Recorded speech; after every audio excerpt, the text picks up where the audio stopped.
You're the meanest woman I've ever seen. Guess if you say so, well, I'll have to pack my bags and go. That's right, hit the road, Jack. Don't you come back no more, no more, no more, no more. Good afternoon, ladies and gentlemen. Welcome to the Duncan Showroom for another edition of Storytellers from the Island. This is so cool what you guys are doing. Now, I just got to tell people that are in the audience and the people that are out there that not only have we been open for 21 years as a venue such as this, and that we also put on the 39 Days of July, and we received a black tie for that 2 years ago, Black Tie Award. But the other day, last Saturday, a week ago Saturday, I was given the King Charles III commemorative medal, coronation medal, for my involvement in the community. Isn't that cool? So now we call it Longevity, John, please. Is that okay? But you got to know, too, that me being who I was, there I was, right? I get my award. He does just a little speech for me. And then he hands me the award. We shake hands, get our photo. And I take one step forward, and I pull this out of my suit jacket and go, I'd like to thank the Academy, and I want to thank God and my wife and all my kids. Oh, sorry, wrong awards, and then walked off. Right? Had to bring a bit of levity to it, right? But it was a great honor, especially at this time when we're talking with the United States, where they're talking to us the way they are. No, I'm a proud Canadian. I won that award. That's good. Well, I didn't win it. I was awarded it. You don't win those.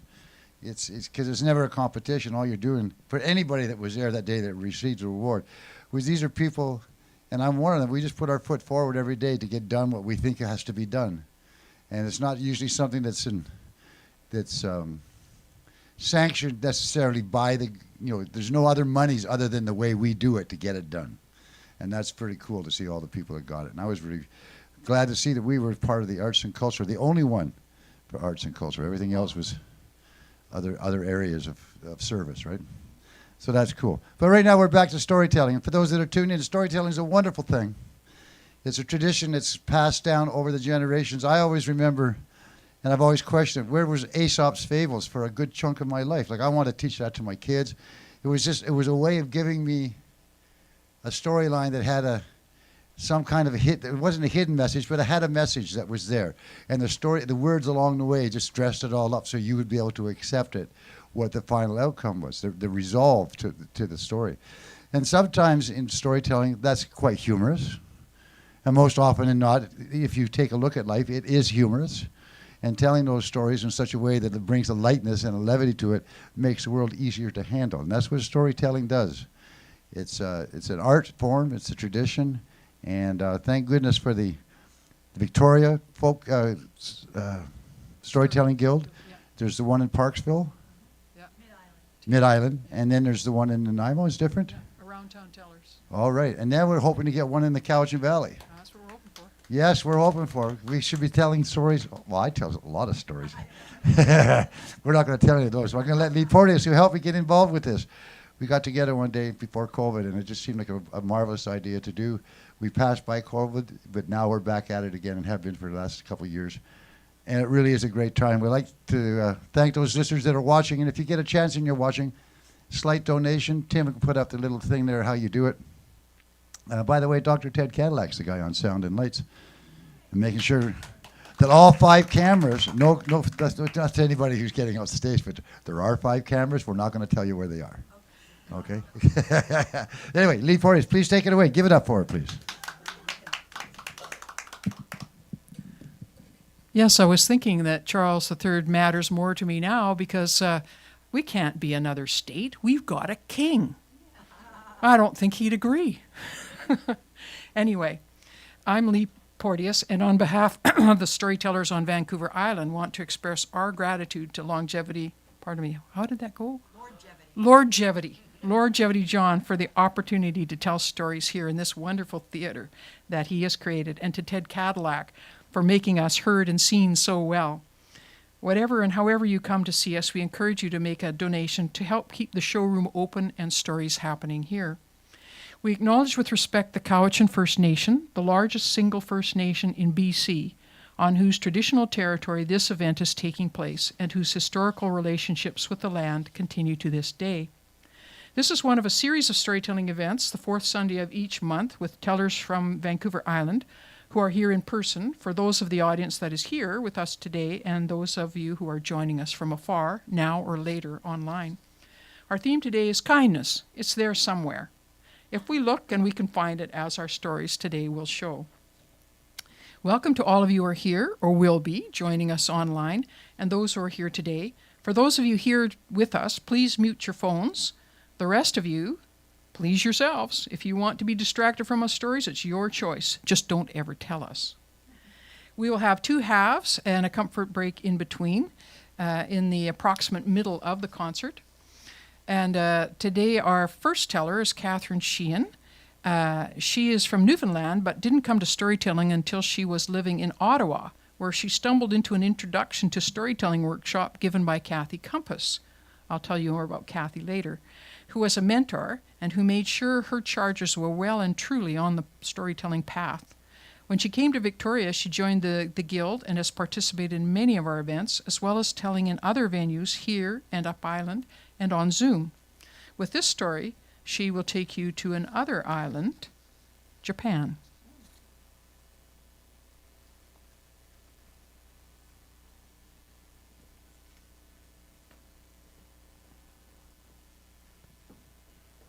Let's see if I'm right in the right place for this. All things good.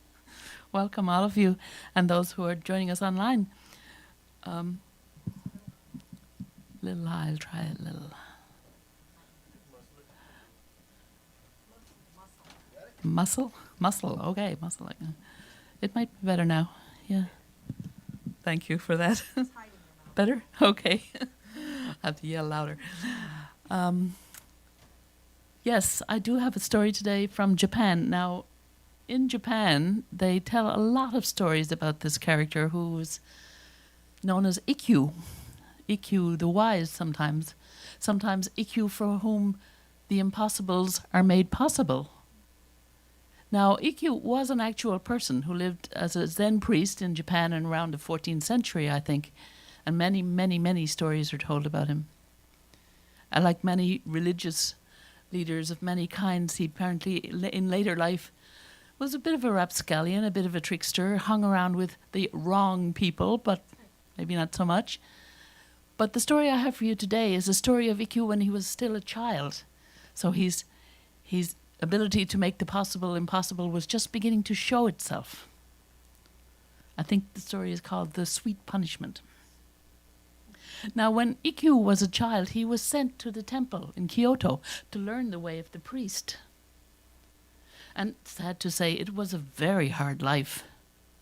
The boys who were studying at the temple, all 8 of them, just had nothing to do all day but work and work and work from the moment they crawled off their futons in the early dawn to much later in the night in the moon, crawled hardly back on. It was nothing but work, work, work. For their teachers had had such treatment when they were children, and they saw no reason to mitigate it for the boys in their charge. And also, it's sad to say that there wasn't an awful lot to eat as well. The boys were allowed 1 bowl of rice in the morning and 1 at night. So it was one day there was great excitement among the boys in the temple when an old lady who lived near the temple came by to give a small pot of honey to the master, which she said was for him and his charges. She said her bees had just swarmed, and she wanted to share her good fortune. The master thanked the old lady and examined the little pot of honey. It was very small, but it was a little pot. And he looked at the 8 boys who could not tear their eyes away from it. The master liked to mutter his thoughts to himself aloud, feeling perhaps that no one heard him. And right now they heard him say, 8. And then with me there are 9. This is a very small pot of honey. There wouldn't be an awful lot to go around. I think maybe there wouldn't be enough to even satisfy us. The boys watched aghast. Joro said to his friend Ikkyu, "We're not going to get any."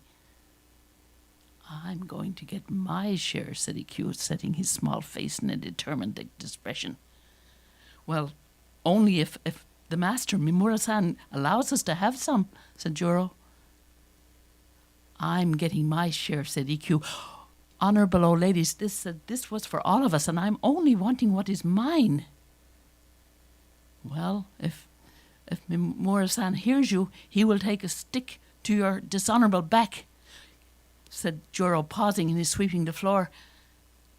Keep sweeping, said Ikkyu, or the master will beat you. I think there is a way of getting some. Nothing is impossible, as you say. Nothing is impossible if we can only find a way to make it possible, as the wise man said. What wise man, said Juro. I've never heard that in any of our teachings. I am the wise man, said Ikkyu, his ears reddening as they always did when he was a little embarrassed or when he had an idea. I said so. Oh, you're not a wise man, said Juro. You're a little boy like me. Yes, but I will be, said Ikkyu. I'm only practicing now for when I will be a wise man. There is always something that can be done. Well, they listened again. The master was still muttering to himself as if he couldn't be heard, but he was thinking,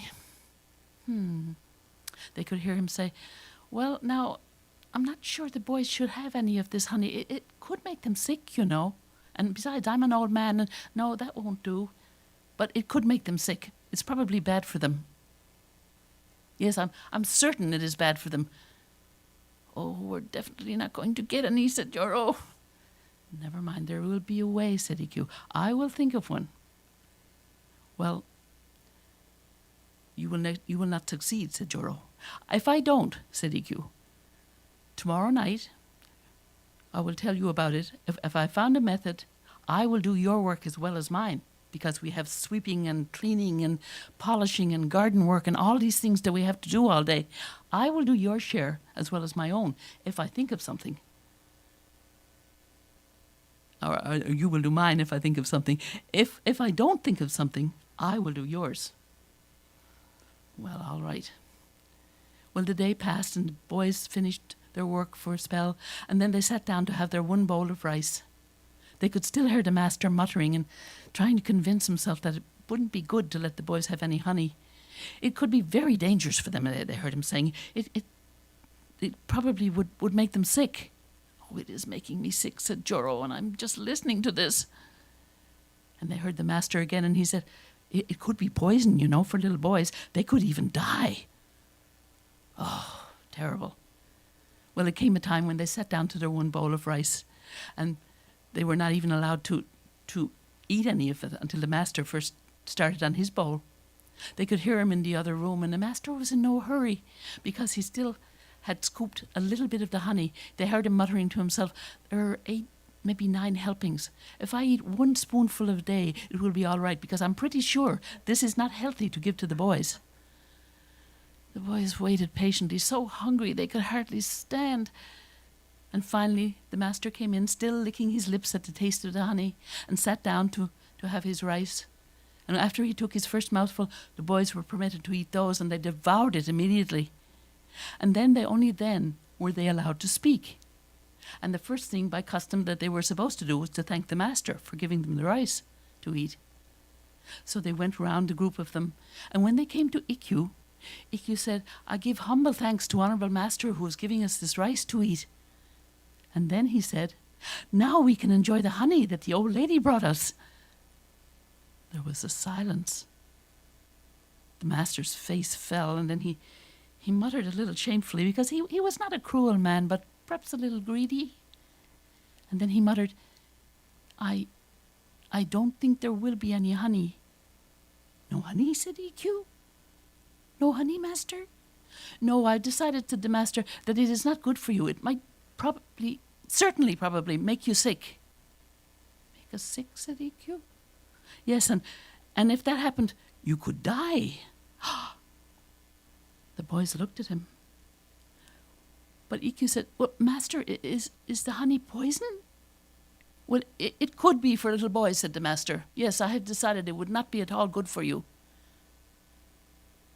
So, now hurry, he said. All of you, clear up the dishes, do what work you have to do, and then you can go to bed. So the boys hastened to finish their tasks for the day and crawled towards their futons. It was late. They were so tired. Joro said to EQ, "I told you we weren't going to get any of that honey." EQ set his small face, and again in a determined expression, he said, "Tomorrow is not here yet, and tomorrow is not over yet. You ask me tomorrow night what will happen." "Well, you'd better start thinking about it right now," said Joro. And all the boys crawled into their futons and were soon asleep, especially when the master bellowed at them from another room for silence. And all of them went to sleep except EQ, who lay awake all night thinking and thinking and thinking. So he was very tired in the morning and dragged about his work. But he thought he might have some sort of an idea. So they did their morning tasks and had their morning bowl of rice, and then waited until the master departed for the village, which he did every day. They resumed their tasks, and a little after that, Joro felt he hadn't seen EQ for a while and went looking for them. He went into the kitchen, and EQ was there. And to Joro's horror, EQ seized an old cracked rice bowl and dashed it on the floor in pieces. "What are you doing?" said Joro. "The master will come back and beat us for sure." "Never mind," said EQ. And he reached up on a shelf where the pot of honey was kept. He took it down and he dipped a finger in and tasted it. Oh, it was so good. Then he dipped another finger in and held it out to his friend. "This is your share," he said. "No, we cannot do that," said Joro. "The master will beat us." "Never mind," said EQ. "I will tell him I did it. You will not have to worry about it at all." Joro tried to resist, but the taste of the honey was just too much, so he finished his share. And then they called the other 6 boys and gave them their shares, and they were all standing around laughing and talking about how wonderful the honey was. When suddenly they remembered that the master would soon be back, they all rushed to complete their tasks. And after a while, the master came back in and was so surprised. "Glory to me," he said. "My teachings are taking effect at last. I've never seen such a busy crowd of boys." And then it was noticed again that EQ was missing. But all of a sudden, they heard a loud wailing from the kitchen. It sounded like the noise that the temple cat had made when it got its tail caught in the fence. They all rushed into the kitchen, the master following.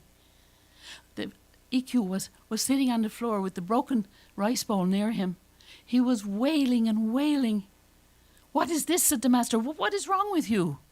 "Oh, master," wailed EQ, I am so sorry. I broke an old rice bowl. I know it was cracked and should have been thrown away years ago, but I know how you value the least thing that we have, and I broke it, and I felt so bad I wanted to kill myself." "Oh, nonsense," said the master. "A good beating with my stick will be enough for you." No, it wouldn't be enough," wailed EQ.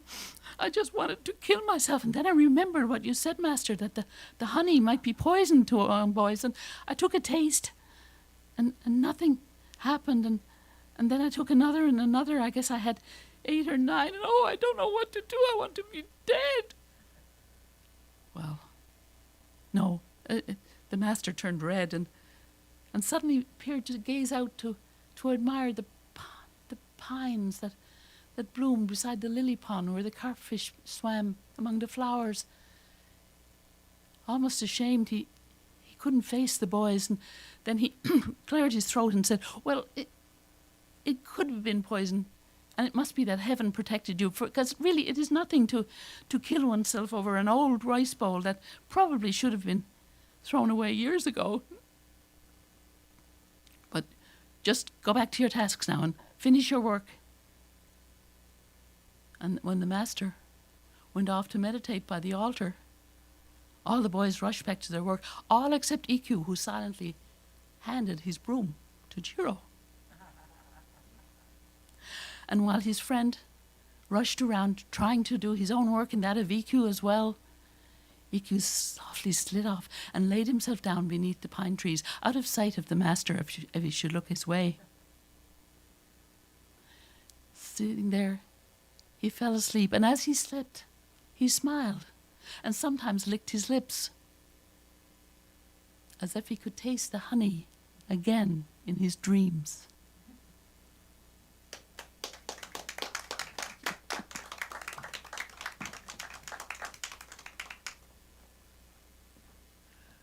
Well, thank you, Catherine. And I pulled a few quotations about kindness, and I just thought I'd read one between the stories. This one is by Glenn Duncan, and he says, "When you're a kid, it's people's cruelty that makes you cry. Then, when you're an adult, it's their kindness." So our next teller is Susan Warner, and she has been performing since 1985, telling stories, acting, and singing. Since retiring from her job as a family therapist, she has been able to put more time, energy, and focus into her storytelling, and crafting personal stories for public presentations has become a passion for her.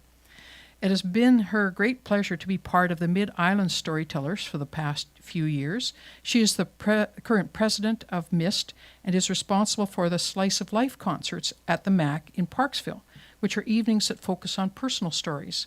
These alternate with Tales for the Telling evenings on the last Friday of the month. So this isn't a personal story, but I've heard it, and it's good anyway.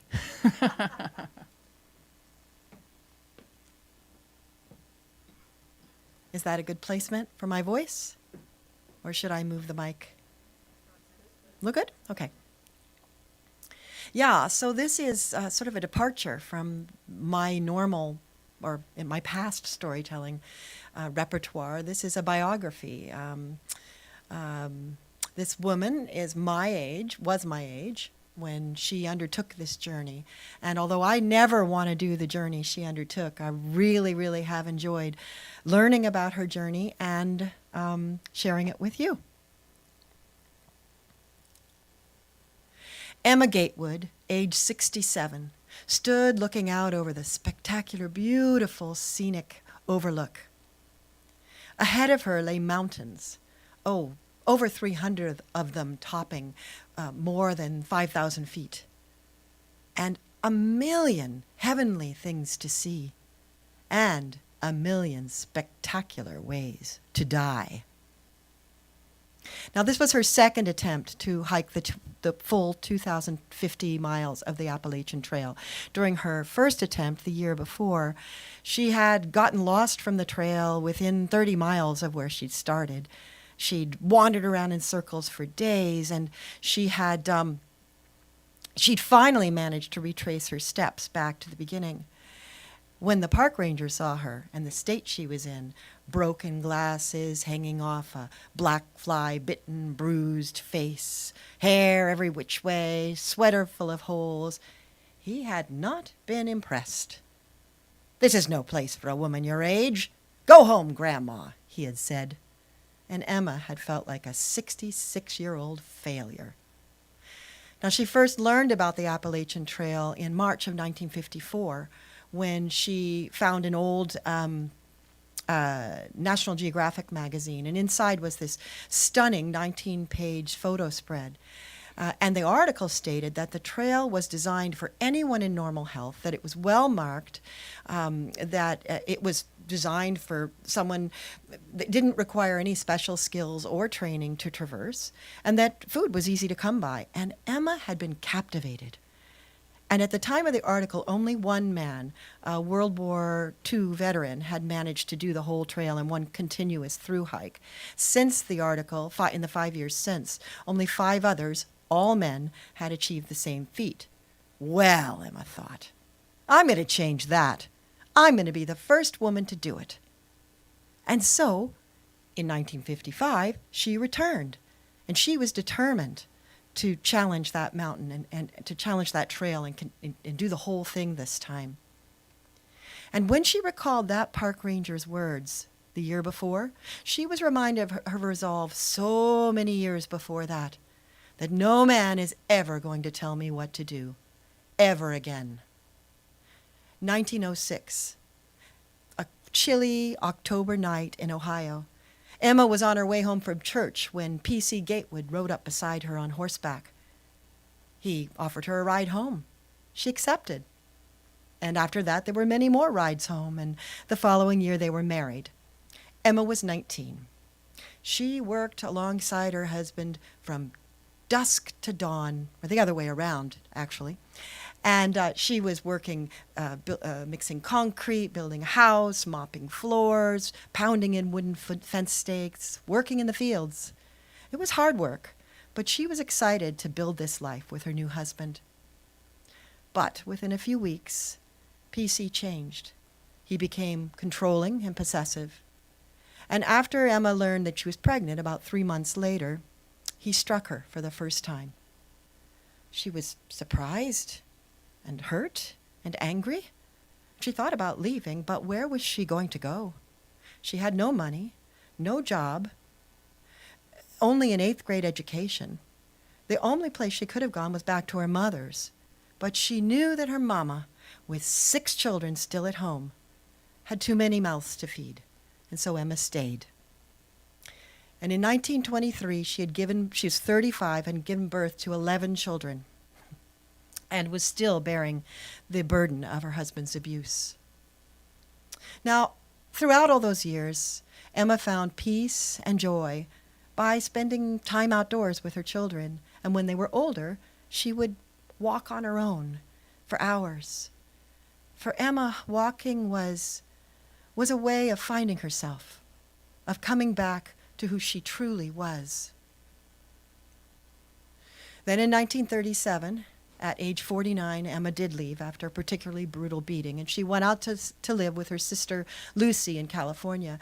Now, most of her kids were grown and out of the house, but she still had 3, ages 10 to 13, who she had to leave with their dad. And she missed them terribly. But she wasn't worried about them because she knew PC had never raised a hand to any of them, only to her. Now, on that May Day in 1955, as she stood there, she was ready to tackle the trail again. She figured it would take her about 5 months, and she was starting from the southernmost terminus of the trail in Georgia, about 5 million steps from where she'd started the year before in Mount Katahdin, Maine. She was 5'2", weighed 150 pounds, and the only survival training she'd ever had was from the hard life she'd lived. She had a mouthful of false teeth and bunions the size of prize marbles. She stood there in her jeans and her Keds sneakers, $200 in her pocket, with her homemade drawstring bag slung over her shoulder. And in that bag were all her supplies: food, Vienna sausages, peanuts, raisins, some bouillon cubes to suck on while she walked, and powdered milk. First aid supplies, Band-Aids, and a bottle of iodine. She also had a spare pair of glasses. She'd learned that from the year before, her failed trip the year before. Wool blanket, warm coat, a shower curtain that she could use as a ground cover or maybe to cover, to protect herself from rain. Drinking water, flashlight, matches, a Swiss Army knife. You've always got to have a Swiss Army knife, right? And a little notebook and her favorite pen so she could record her journey. Oh, also a little tin of mints, just because she liked them. So she figured she had packed light because she figured she would mostly rely on the kindness of people who lived in the towns and in houses near the trail. So she didn't have a stove and she didn't have a tent. Emma had not told anyone what she was up to because she was afraid someone would say she was a foolish old woman and try to stop her. Well, foolish she might be, and old as well. This was her life. She wasn't about to slow down now. She didn't want to just sit on the front porch and rock. She wanted to do something. So her first few weeks on the trail, Emma was up at dawn, hiking about 15 miles till dark. And she was able to pretty easily find towns and trailside stores where she could restock. And she had some memorable, heart-stopping moments when a rush of joy as the early rays of the sun touched down on the lush white azaleas that lined the trail, turning them into brilliant pinks and purples. And then a rush of adrenaline when she just barely missed stepping on a coiled-up copperhead snake that was lying in her path. Oh, and then there were these moments where she experienced acts of kindness, or what trail hikers called trail magic. People offering her something to drink, something to eat, a place to stay. though mostly she slept on the ground on her shower curtain, and once during a thunderstorm, she made a rather wet and uncomfortable bed underneath a concrete picnic table, and she still got soaked. Every once in a while, when I tell this story, I get as lost as Emma does.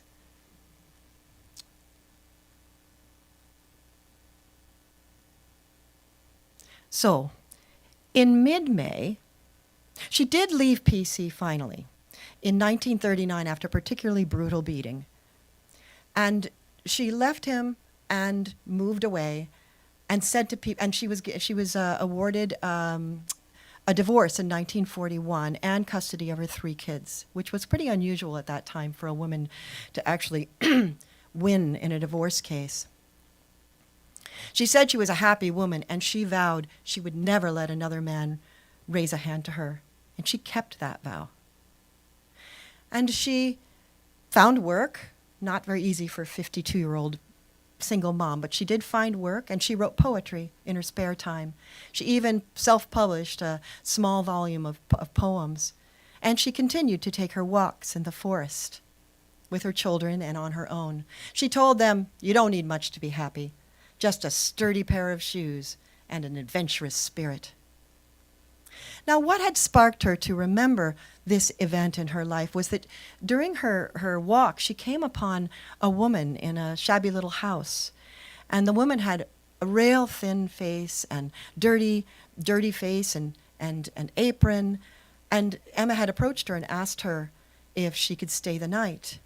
And the woman said, of course, but her husband, a very angry-looking fellow, came to the door and said, "Yeah, woman your age has no business out here. Go home." And he shut the door in her face. And that night she had worried about what might have happened to the woman at the hands of that cruel-looking man.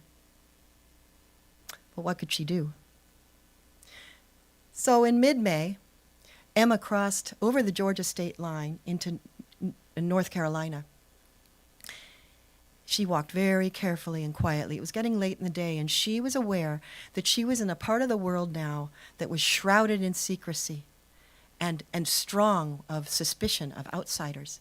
A place where certain activities could be easily hidden, such as moonshining, the illegal distilling of hard liquor. Suddenly, a man stepped from behind a tree.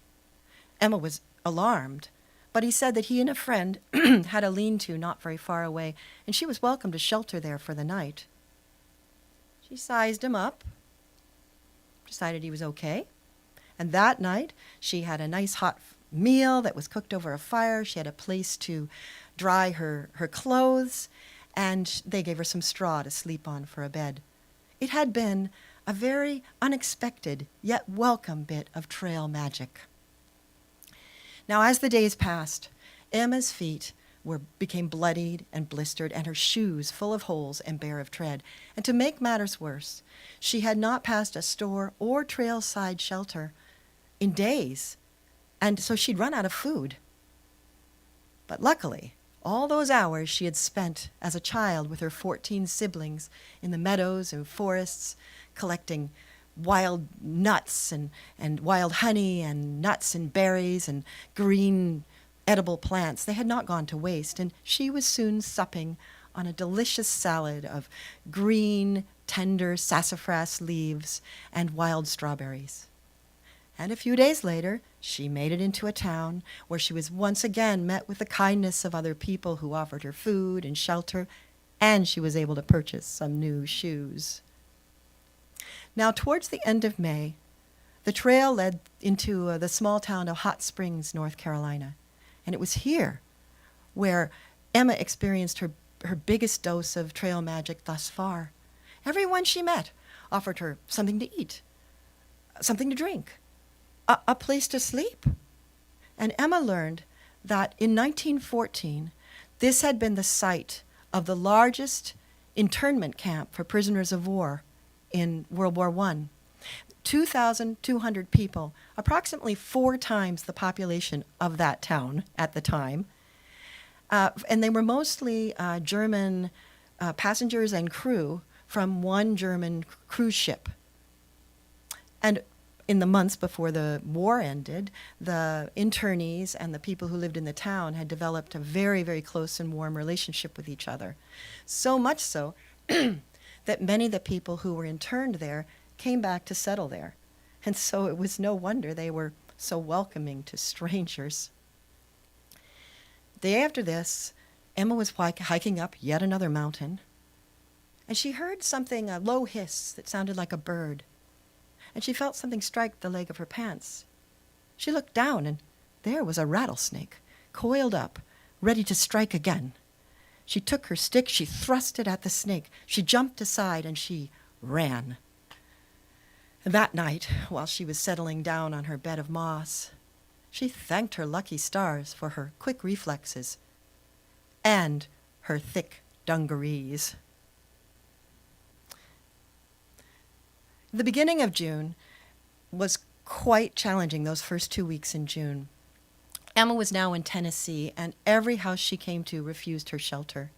So she had to sleep out in the open, listening to the howling of wild dogs. And then a storm came that brought with it sleet and intense cold.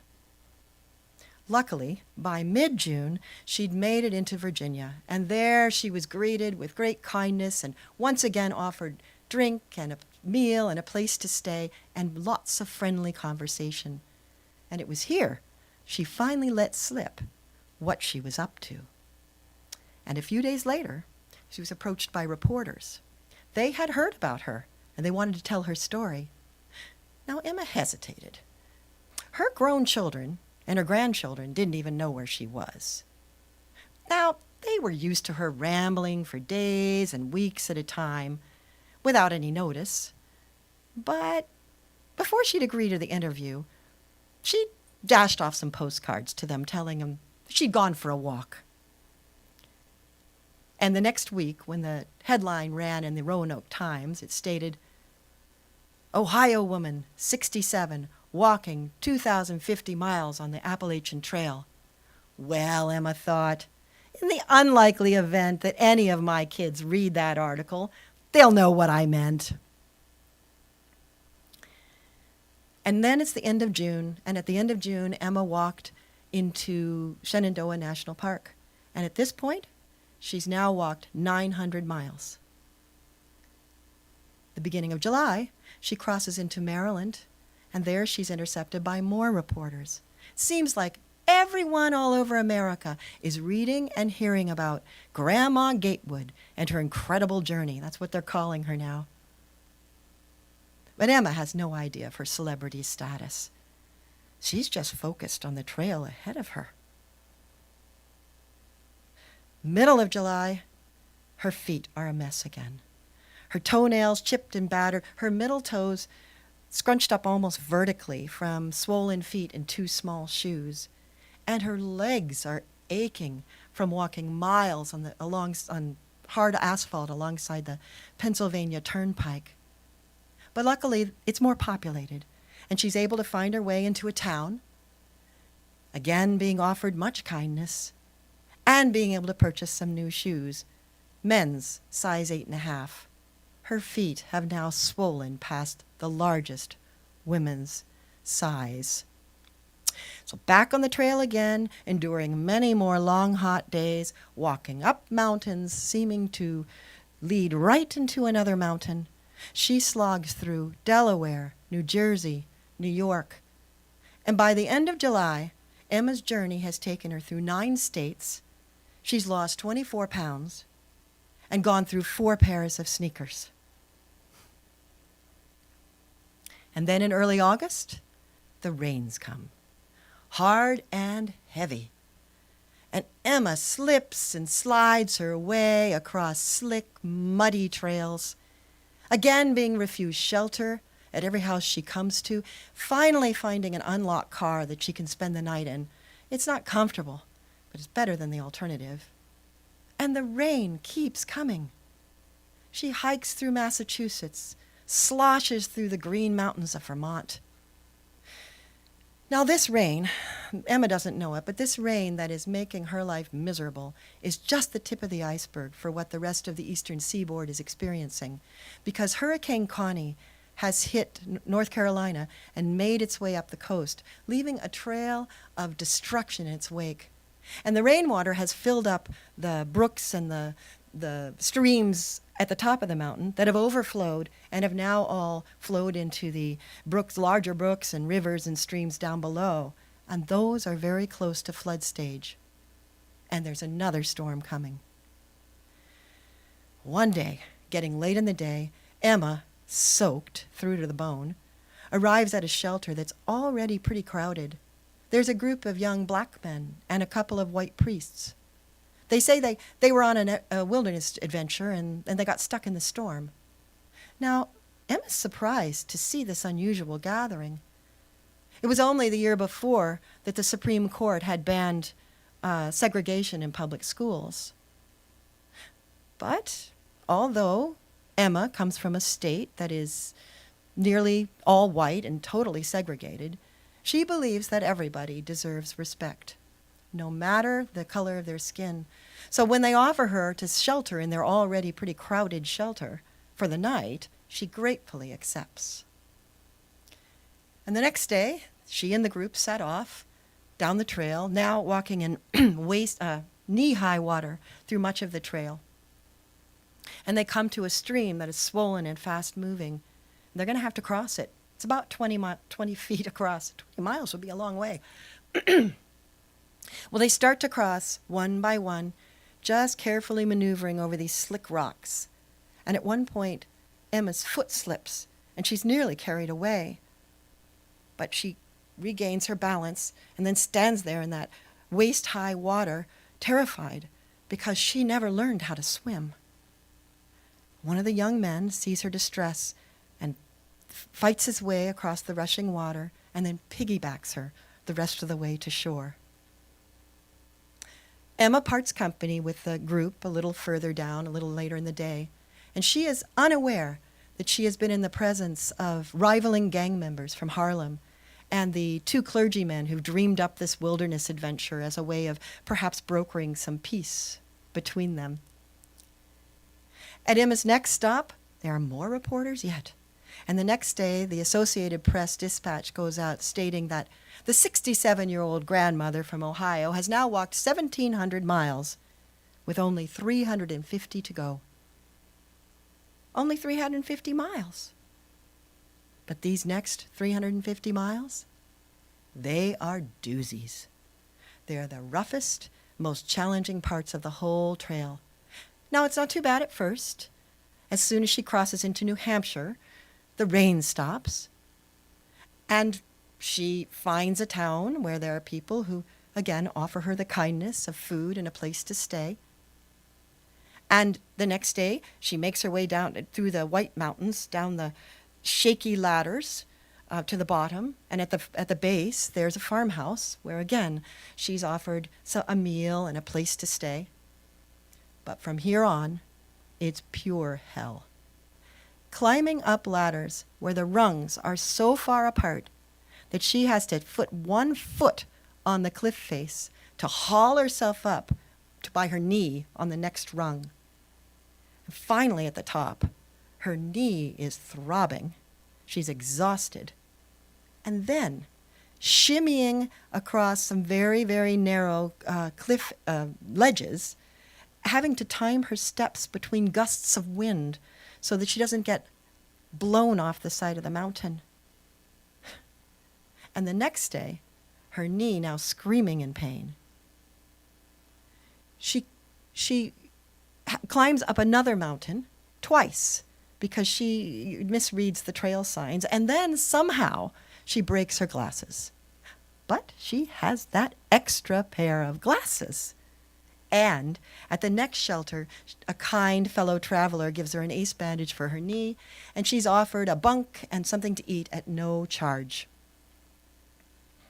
Back on the trail again. Emma is now in her 14th and final state, Maine. And she encounters the most challenging thing she has ever encountered, Mahoosuc Notch.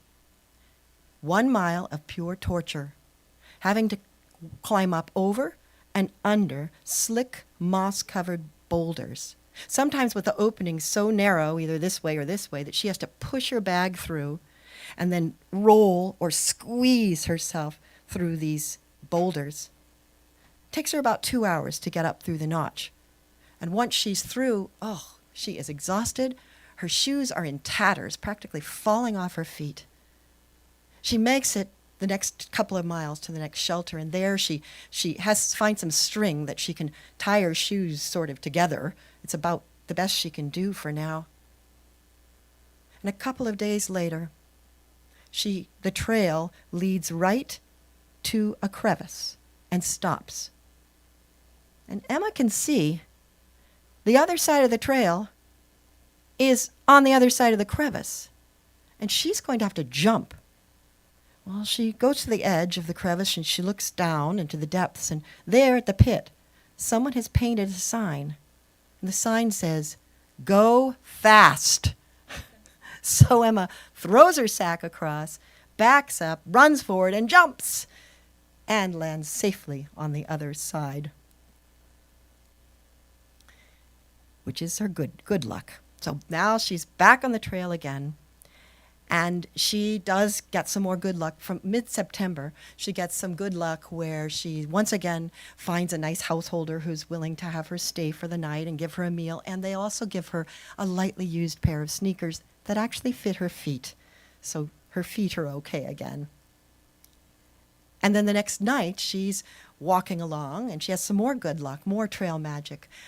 She's getting pelted by rain and buffeted by wind, and a forest a warden finds her and says he's heard about her and he'd come looking for her, and he had a cabin not far away, and she was welcome to stay the night. So she's able to thaw out her fingers and toes and have a nice comfy bed again. Then she's back on the trail, and more rocky, rough terrain, which she's getting used to that now, kind of come to expect it. And even though her knee is kind of sore and slowing her down a bit, she's making pretty good time. But then her bad luck returns. She falls going down a hill, and she breaks her glasses again, and now she has no plan B. And so, limping along with her bad knee and now a sprained ankle to go with it, half blind, she finally makes it into Rainbow Lake Camp. And when she gets there, she recognizes some of the men from her failed trip the year before, and they recognize her. They are very surprised and excited to see her. And one man washes her clothes, another one makes her a feast. They treat her like royalty, and Emma feels right at home. But she's still not done yet. After a couple of days of rest, even with her sore knee and her dim vision, she says goodbye to her friends, and around noon on September 25th, just 26 days shy of her 68th birthday, Emma arrives at Mount Katahdin, Maine, the final leg of her 2,050-mile journey. She stands on the precipice alone, the wind beating against her cheeks, and she sings. Oh, beautiful for spacious skies, for amber waves of grain, for purple mountains' majesties above the fruited plains. When Emma comes back down off the mountain, she is a celebrity. She is sought after for interviews and talk shows. She's wined and dined, given a new pair of glasses, a grand tour of New York City. In one of the interviews, she's quoted as saying, "When I read how easy this trail would be and how well marked, well, I thought it would be a lark. It wasn't. This isn't a trail.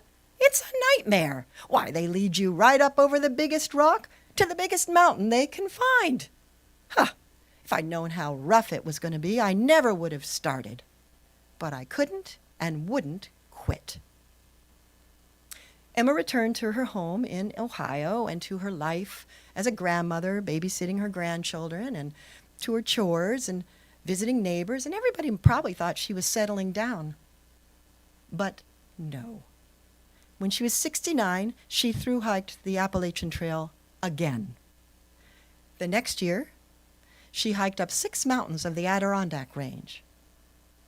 The year after that, she hiked the entire 2,000-mile Oregon Trail.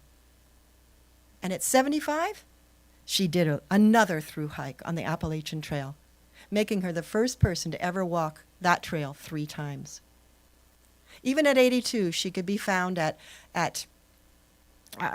found clearing and marking a 30-mile trail in her home state of Ohio, and she continued to lead the annual 6-mile hike in her favorite hiking spot, local hiking spot, until 1973, when age caught up with her. June of the same year, she called her son and said she wasn't feeling too well. This from a woman who had been sick probably once in her life. She was just a few months shy of her 86th birthday, and the next day she died quietly with family all around her. Now, Emma had achieved in her lifetime what few people have.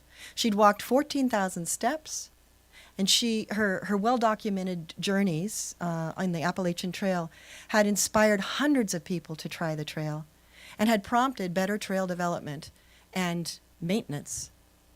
And in 2012, she was posthumously inducted into the Appalachian Trail Hall of Fame.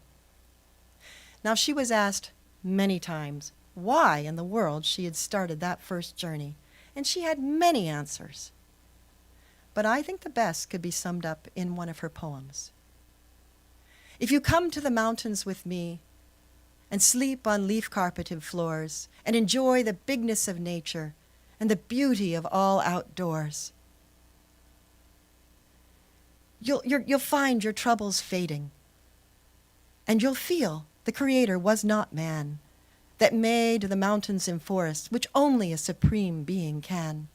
When we trust in the power above and with the realms of nature hold fast, we will have a jewel of great price to brighten our days till the last. For the love of nature is healing if you only give it a try, and our rewards will be forthcoming if we look deeper than what meets the eye. Thank you.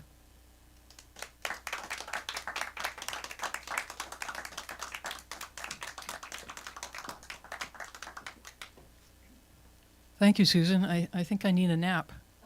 I have trouble getting up the stairs. Anyway, so our next teller is Kate Reynolds, and she lives in Duncan, and I'm really glad to have someone from the home team telling here on this stage. She moved here in 2023 after 33 years living on Gabriola. Storytelling came to her with the training in Waldorf education. As I understand it, the teachers tell their young students a wide but prescribed variety of stories. And so she spent many years as an elementary school teacher bringing personal and traditional tales to children. She has recently branched out to bring the traditional tales to adults with the belief that we all need the wonder and truth in these stories.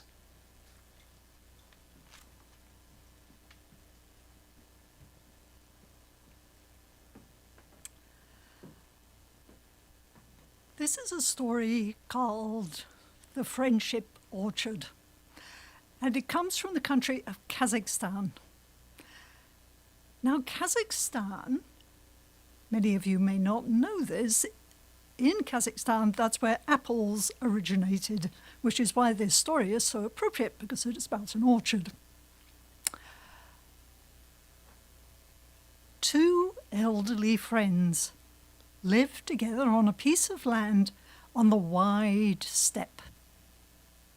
They grew a few vegetables and raised some sheep.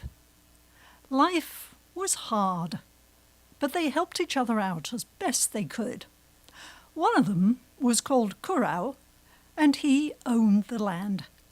The other was called Dao, and he looked after the sheep. Now, one winter was especially bad.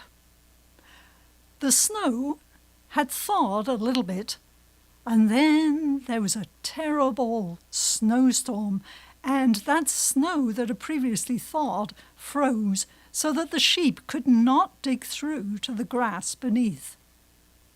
And so they died, one by one. And then Dao went to Kurau, and he said, "My friend, I am no use to you anymore. I am going to wander off into the mountains and let the storms take me just as they took my sheep." "No, no, no," said Corral. "Who would help me plant the vegetables? Who would sit around the campfire and tell me stories? No. We are going to share this land. You will own the bottom half, and I will own the top half. See, I've had a paper drawn up to show that." Now, the next spring, they were both digging in their fields when Dow, his shovel, hit something hard. Thunk! He dug down, and there was an iron chest. When he opened it up, it was full of gold coins. Ah! He was so excited he picked up the chest and he ran to Corral and said, "Look, look, my friend, you are rich. You will live like a Khan." "No, no, no," said Corral. "You found this on your piece of land. It is yours." "No, no, no," said Dow. "You have given me more than enough already. It is yours."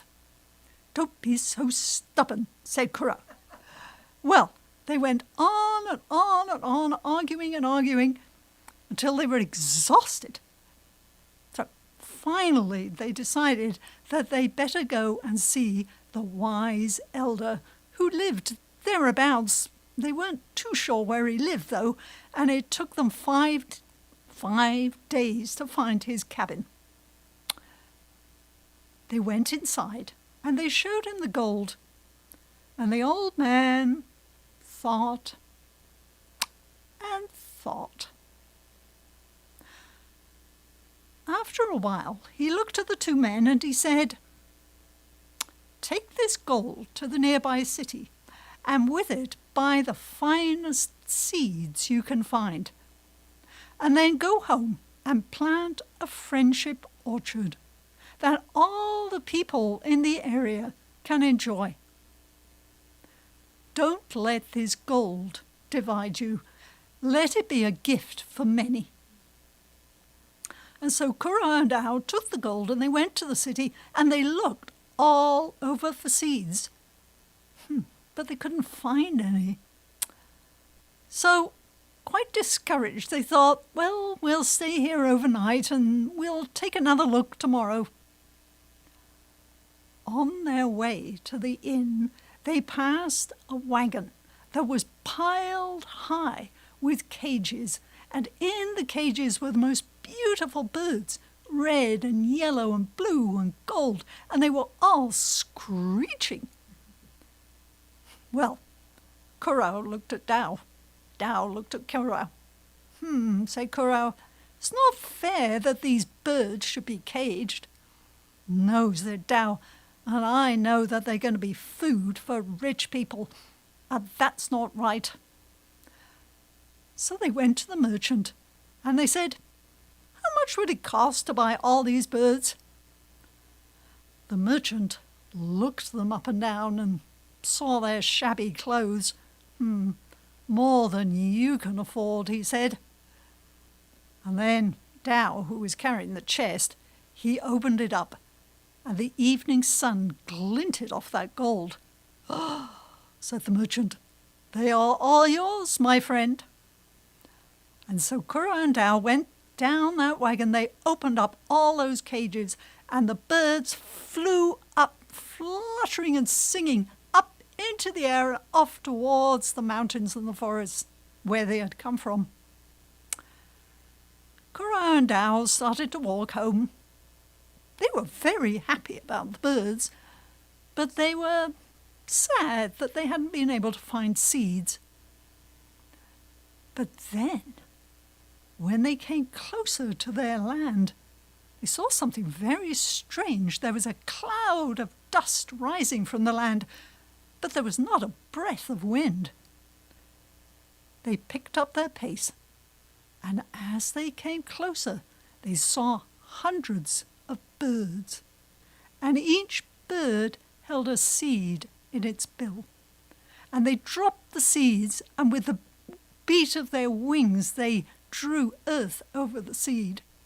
And then all the birds, as if one, flew up in a great multicolored cloud and flew off.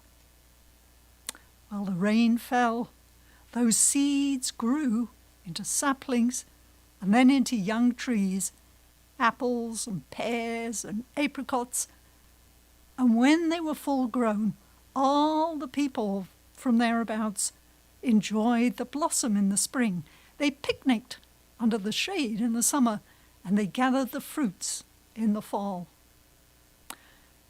Now Currow and Dow died long before the trees were full grown, but they didn't mind, because they had tasted of the fruit of friendship for many years.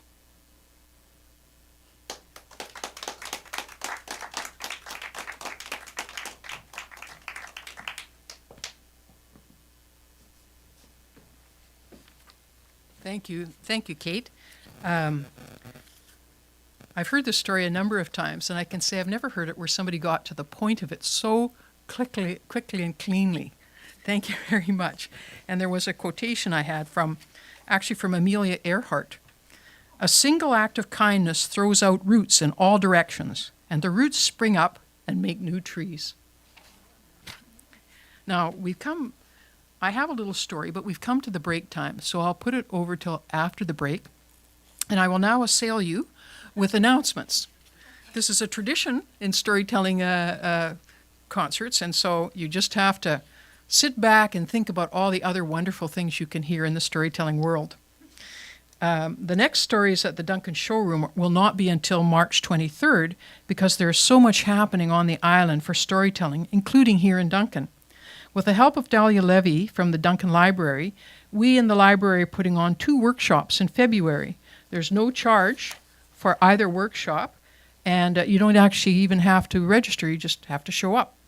The first is February 11th at 6 p.m. to 8 p.m., and it's for anyone who's interested in the world of storytelling to adults.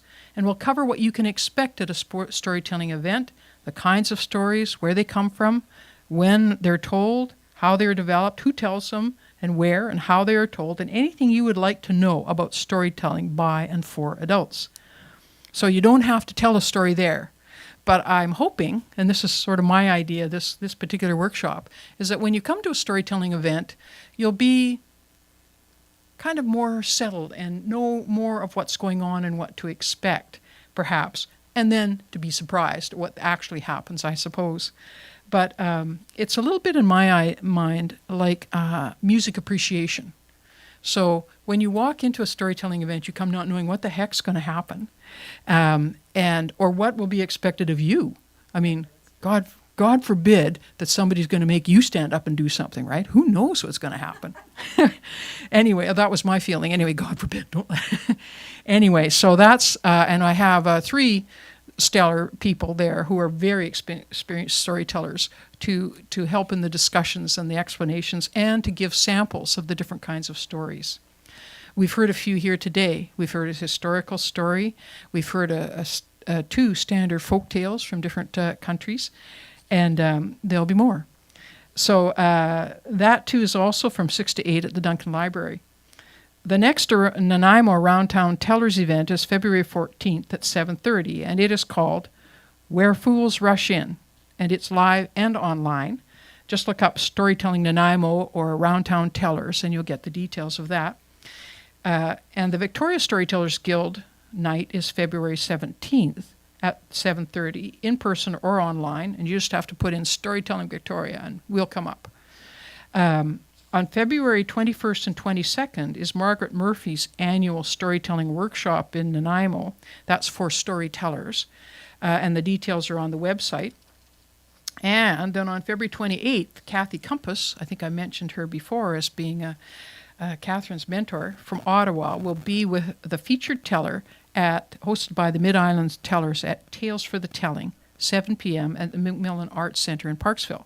This is not online. You have to come and hear that in person, although tickets are available online. And I should say about Kathy that Kathy is well known all across Canada by storytellers, not only for her storytelling, but for her story mentoring as well. And she was chosen by the national organization to have a disc made of her, a selection of her stories. We call her the Story Save disc. And the idea of that is to preserve the voices of our best loved and best known storytellers in Canada, which is a very wise thing because we do have a number of those discs from people that won't be standing in front of the room anymore to tell. And we're so happy to have them. But Kathy is alive and kicking and lots of fun.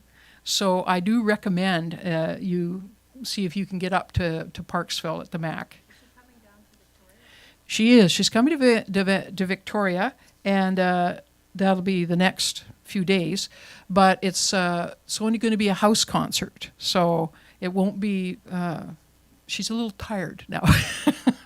Coming that we'll be doing a house concert with her, but also a potluck and chat and more casual storytelling for her. And then she heads off back east again.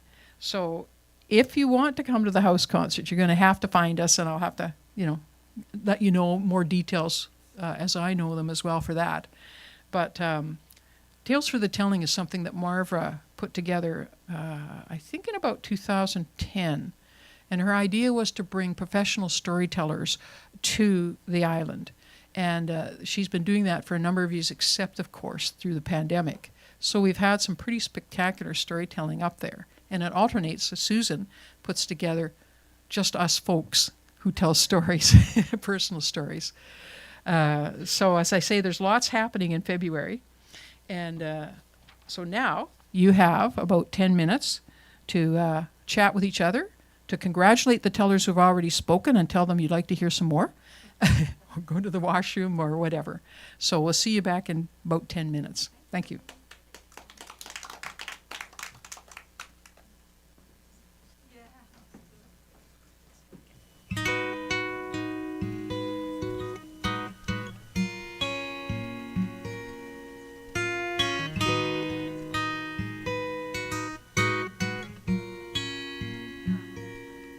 Look in these bloodshot eyes. Can't you see that I'm too tired to stay up another night? Talking through it all the same, baby, we'll both be fine. Oh, we'll go up in fervid flames. Oh, it's all alright, but it's all a shrieking shame. Who gave you the right to haunt me? Oh, who made you the owner of that body? Why did you have to tell me how much you want me? Now I am lost in longing.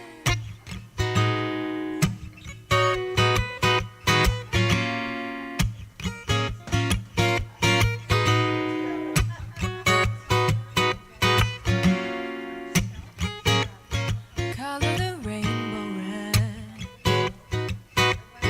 Can't you see that I'm too weak just yet to get out of bed? Lay a pillow by my side, baby, I will rest our hands.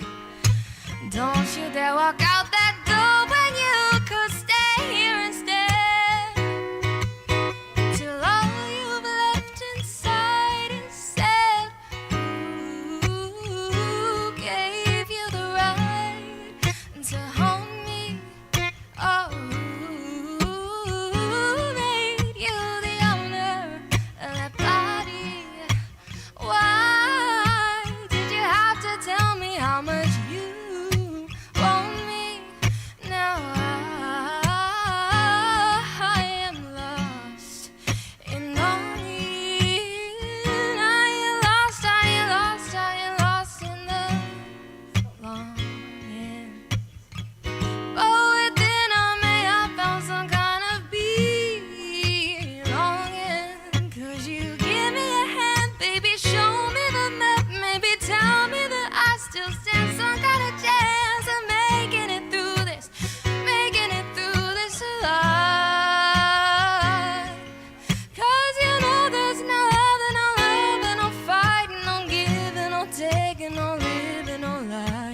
without you.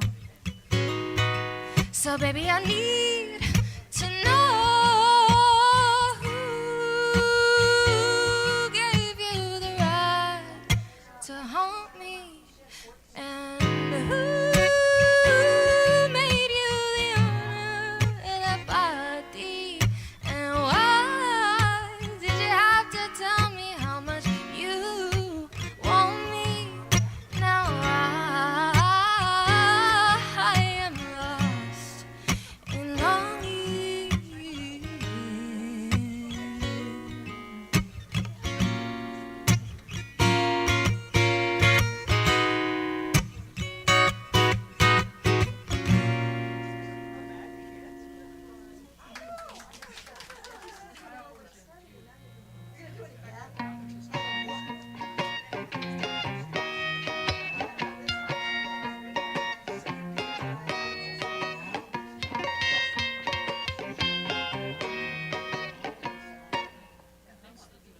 How did you know that I'd be here waiting for the sun to go down, wrapped up in soul, numb and I can't find a way out, but oh, what a honey you've been.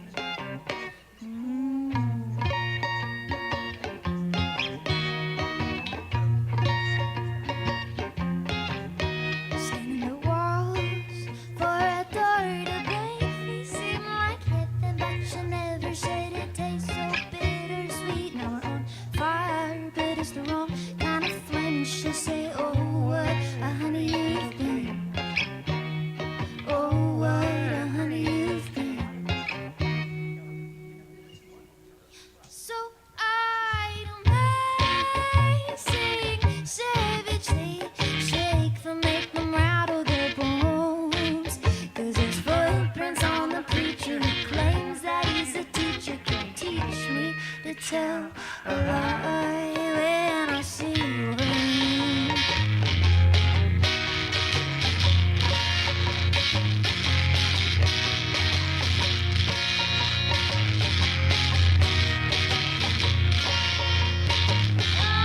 Now do you ever feel like your great grandbaby's listening? I wonder if my own be wishing the same. You say people, did you mean the wrong kind of person? Because human don't mean humor in today.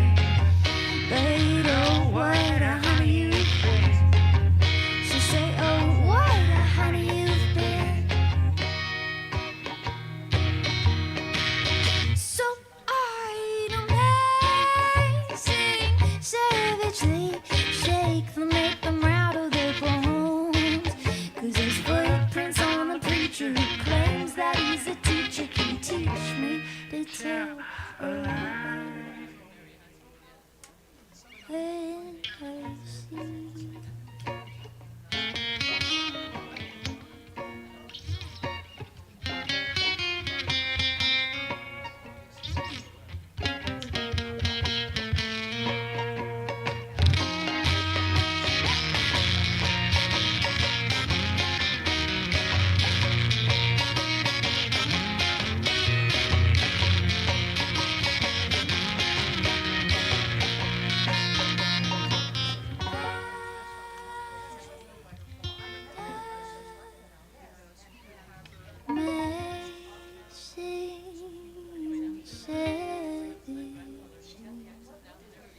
Shake them, make them rattle their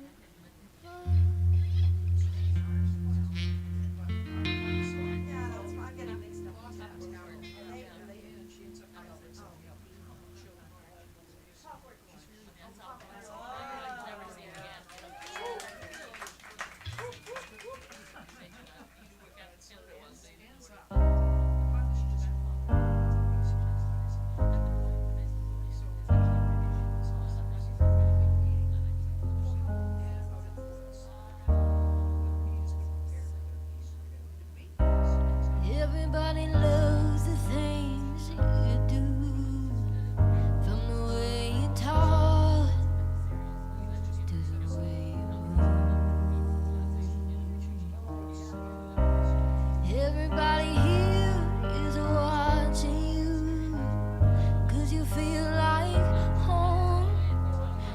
a dream come true. But if by chance you're here alone, can I have a moment before I go? 'Cause I've been by myself all night long, hoping you're someone I used to know. You look like a movie, you sound like a song. My God, this reminds me of when we were young. Let me photograph you in this light in case it is the last time that we might be exactly like we were before we realized we were sad of getting old and made us restless. It was just like a movie. It was just like a song. I was so scared to face my fear, 'cause nobody told me that you'd be here. And I swear you moved overseas. That's what you said when you left me. You still look like a movie.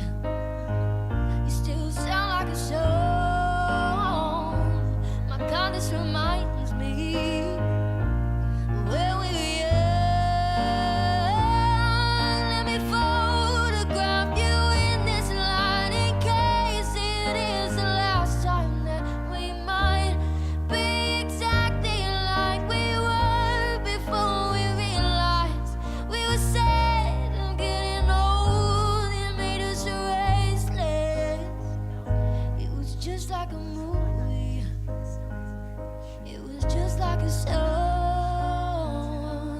When we were young, when we were young, when we were young, when we were young. And it's hard to admit that everything just takes me back to when you were there, to when you were there. And a part of me keeps holding on just in case it hasn't gone. I guess I still care.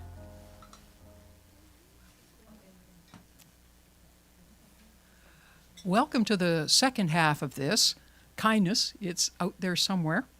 And I'm going to tell you a short story first. Yay. Yes. This comes from China, and it's called A Polite Idiosyncrasy. I may have told it here before, but I'd like to echo Groucho Marx, who says, if you've heard this before, don't stop me, because I'd like to hear it again. So there was a woman whose daughter had recently been married, and she was missing her daughter, and she decided to go and visit. So she went there, and when she arrived, the only people home were her daughter and the mother-in-law. Now, you may know that in China, I don't know quite to this day, but it's been that the mother-in-law really is a power figure in the family. And the daughter-in-law does well to do what she's told to do. So she's quite an important person in the family dynamics. Anyway, they invite the mother of the bride, so to speak, to stay for dinner, and she accepts. So just after the sun sets and such has gotten dark, they sit down to dinner, and almost immediately, wind comes through, and the lamp goes out, and they are in complete darkness.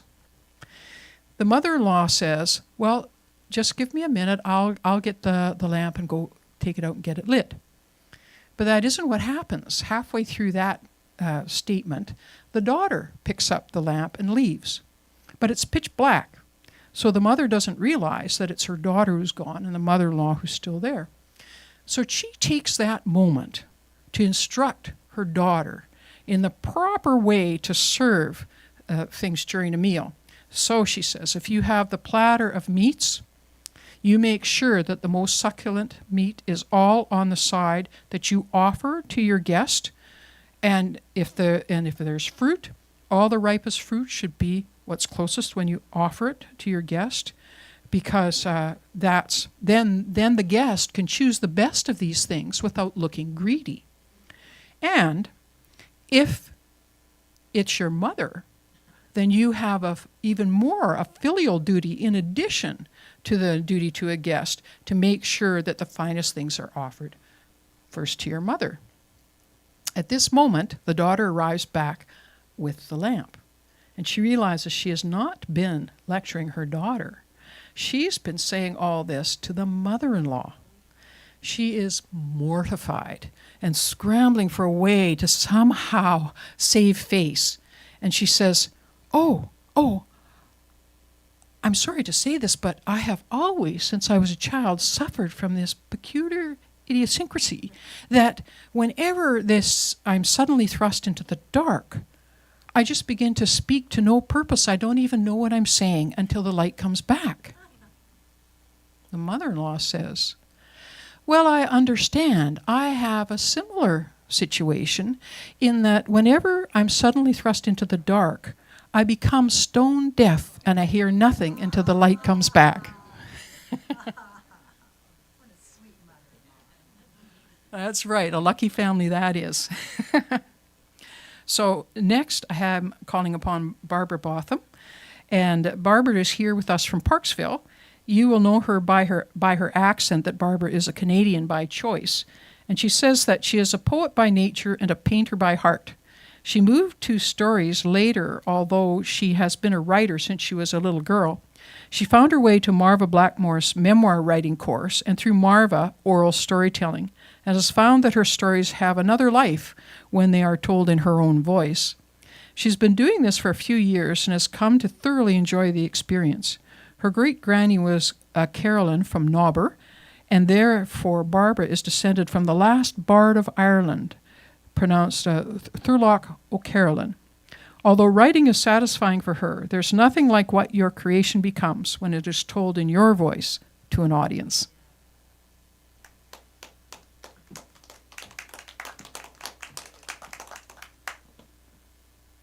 Thank you, and hello. This is a true personal story, and it might seem like it's ill fortune in there, but I would like you to change that perspective, because it'll probably come forward for you. I'd like you to change it and look for, see it as, find the kindnesses in there. Because in this story, I lived it, and I find I look back on it with fondness at all of the ways that people reached out and made life better for me. It is the story is, I'm going to tell you about the time that I slept the sleep of the dead. It's 1978 in January, and it is the day that I am going to fly out from Montreal to Europe on a skiing holiday. Now, the Red Cross phones me with an urgent request for a pint of my less than common blood for an emergency operation for an 8-year-old. It's to save his life. They have cast far and wide for the other 7, so I give it because I've never had an after effect. And the next morning, when my friends and I arrive in St. Anton, Austria, it was a beautiful, clear, bright day, and we decide to go skiing right away. Now, it's less than 24 hours since I gave that pint of blood, and it's less than 3 months since I gave my 6-monthly pint of blood, so my blood flow is not optimum. And this is probably not my best decision. Well, we have a friend with us, and he knows these mountains intimately. And he leads us on a warm-up run. And then we take 2 lifts up to the very highest peak. And I'm coming down that peak just fine. It's full of moguls, you know, those when the skiers come down a steep slope, and on every step, on the turns, they compact the snow into these hard mounds. And I'm coming down just fine, and I'm near the bottom of the slope, very long slope. And I hear a loud snap from my knee, and I'm in a heap on the snow. My body just can't cope with the workout on 7 pints of blood. Every time I try to stand on that leg, I land in a heap. And our leader comes over to me, and he takes my excess ski, and he asks me, "Can you ski on one leg?" Well, this is not something I have ever considered before. I ski a little way. I dig in to stop. Yes, I can. Because, you see, given where we are up here, at this height, and on the steepness and the narrowness and roughness of the runs, it's likely we would not be able to get rescue up here.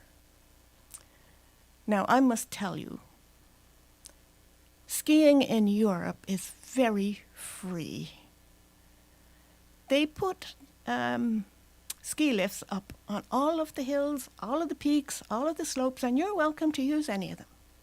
But if you're not in the serviced area, you're expected to get yourself down.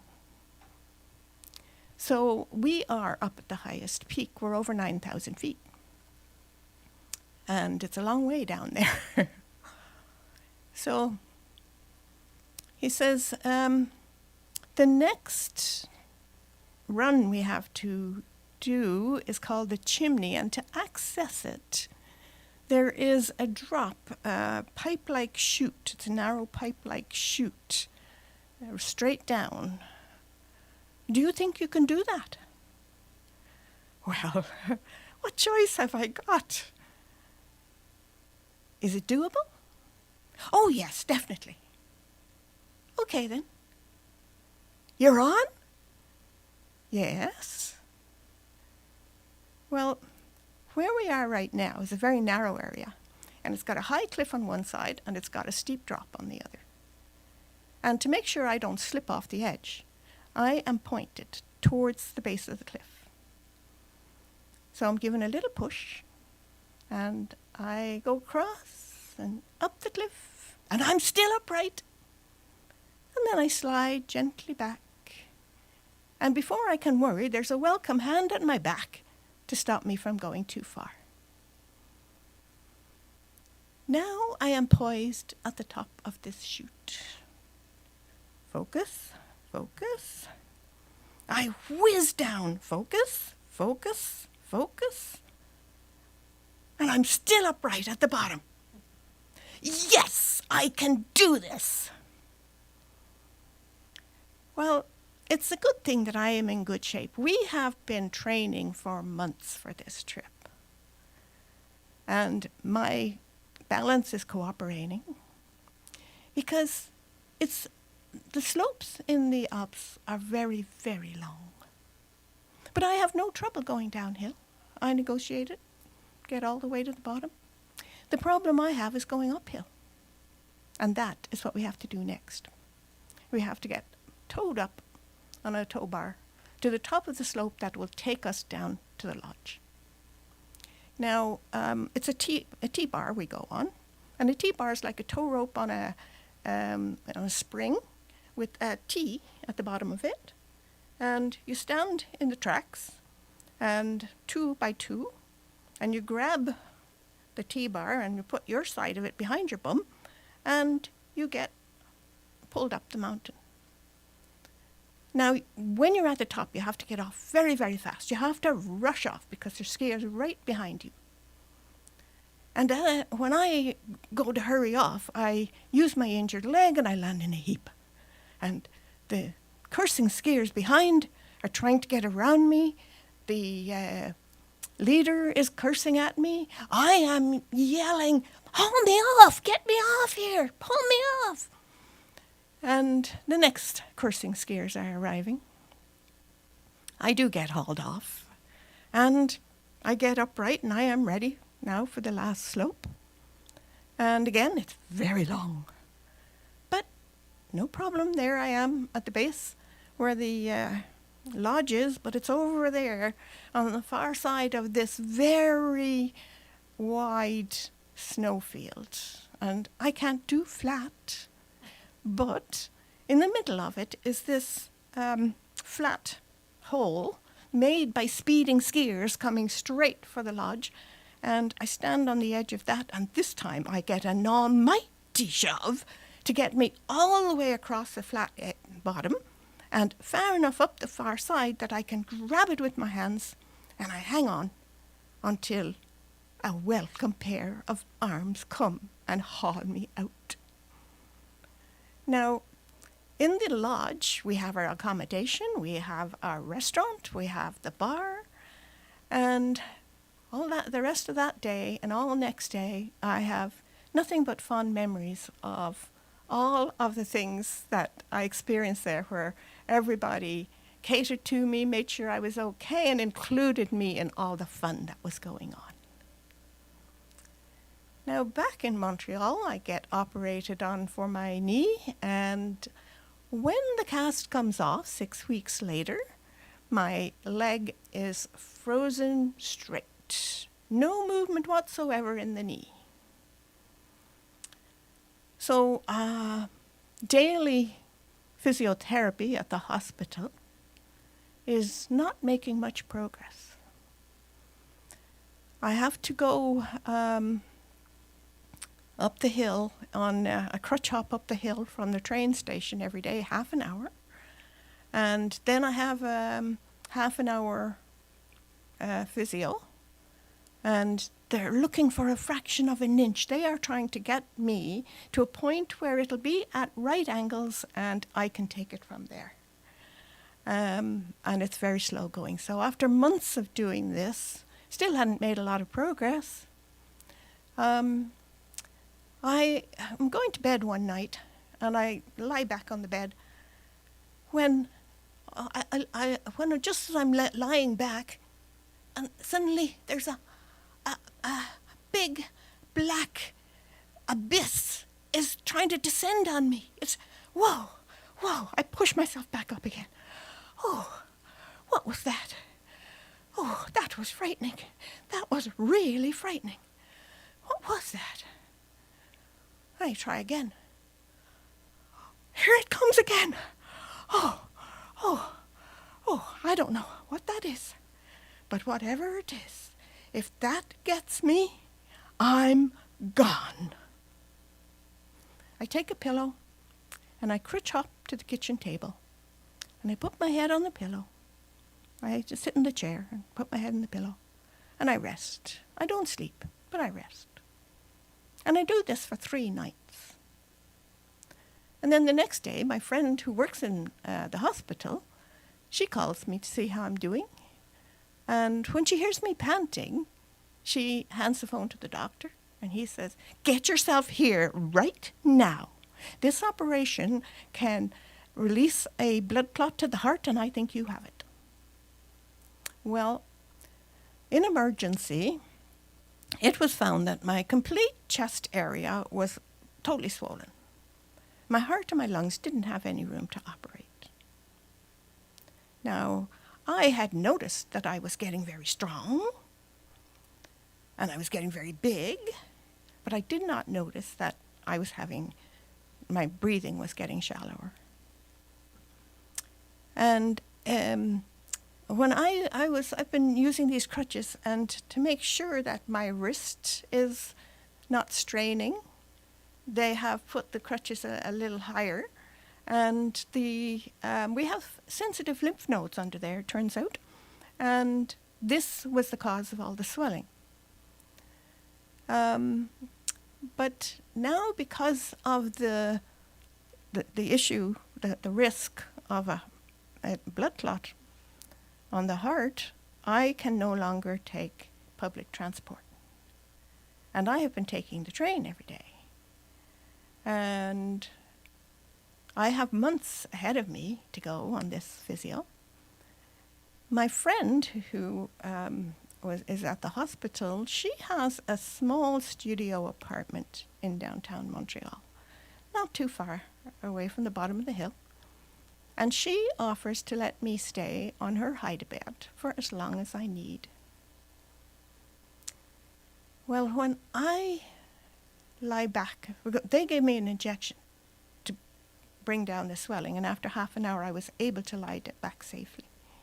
And so when I lay back on her bed, I haven't slept in 3 days, and I'm totally exhausted. And I am just so grateful to lie back there. I just go into oblivion. And at 6 o'clock in the morning, my friend wakes up and comes to check on me. And she puts her face to mine, and she can't feel any breath. There's no pulse. She goes and gets a candle, and she holds it to my nose, and the flame does not flicker. She's dead, just like the doctor said she might be. What am I going to tell her mother? It's too early now. I won't call her now. Let her sleep. She can't do anything anyway. When I wake up a while later, I stretch and I say, I have had the best sleep. She whirls around. She says, you're dead. No, I've just had a very good sleep. You're dead. You're dead. You died. You did. I checked. I brought the candle. No, I'm fine. I'm here. Well, I did not know how far she was sharing this misperception until I went downstairs to the hairdresser, the big hairdresser at the base of the high-rise, and about 20 hairstylists there. And it was very busy. And there I am sitting in the chair with my telltale legs sticking out. And one of the hairdressers comes over, looks at me, and she says, do you know who this is? Do you know who this is?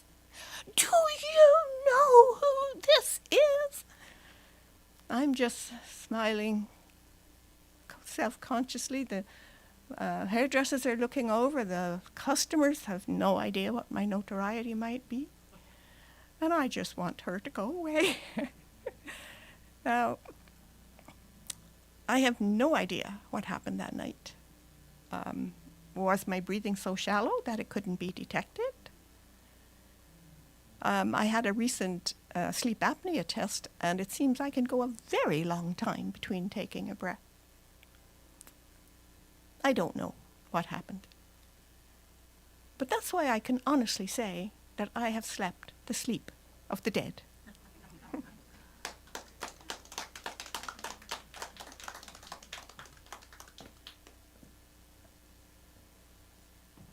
I don't know, maybe you should have stayed in the old country. Maybe a leprechaun or a brownie could have given you a hand in all of this, eh? They're sort of thin on the ground out here. So I'm asking Catherine to come up and tell us another story. And in this case, there's a quotation I think sort of applies by Joseph Joubert, who says, kindness is the ability to love people more than they deserve.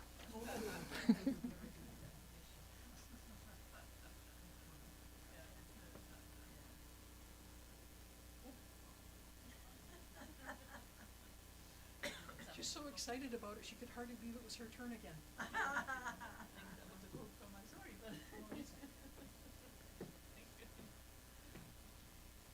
So, here I am again. Still in the right place? Yes, good. I should tell you, as an introduction to the story, that some months ago I was rummaging around in Russell's bookstore in Victoria, the old one, before they relocated too, so it was probably a few years ago now. So I was rummaging looking for story material. And there I was with a big tall set of shelves in front of me, and suddenly, ow, a book fell on my head. Luckily, it wasn't a very big book. It was a small book, so after the first little ow, I picked it up, looked at it. It was called, the little book was called Apples from Heaven. It turned out to be a treasure trove of stories as I looked through it, and all the stories in it had to do with either storytellers or stories. And this particular story I'm going to tell you, I think, has a wonderful, wonderful lesson for storytellers, that you need to treat your stories well, and we'll talk about how you do that, or the stories might get offended, and the stories might take revenge. This story is from Korea, and it is called The Story Spirits. Now, long, long ago, in the land of Korea, there lived a young boy who was the only son of a very rich family. And he was given everything he wanted or needed. But one of the things this boy loved most was stories, to be told stories. There was an old servant who lived with the family for many, many years, and he was a great favorite with the boy, for he told the boy many, many stories. And when the boy heard them, this is what he did. He put the stories into a bag, which he hung onto a wall of his room. And very often, the boy would gather with some of his friends and boast about the stories he was told, and the friends would say, "Oh, tell us one, please, tell us one of your stories, one that you really like." And the boy would say, "No, those are my stories. You go find your own." Very selfish he was. So years went by. And then a sad thing happened. The boy's parents died, so now his uncle was in charge of him. And the old storyteller, the servant, still remained with him and still told him stories. And more, the boy also stored the stories in the story bag, which was getting very crowded and uncomfortable. And the stories didn't like it.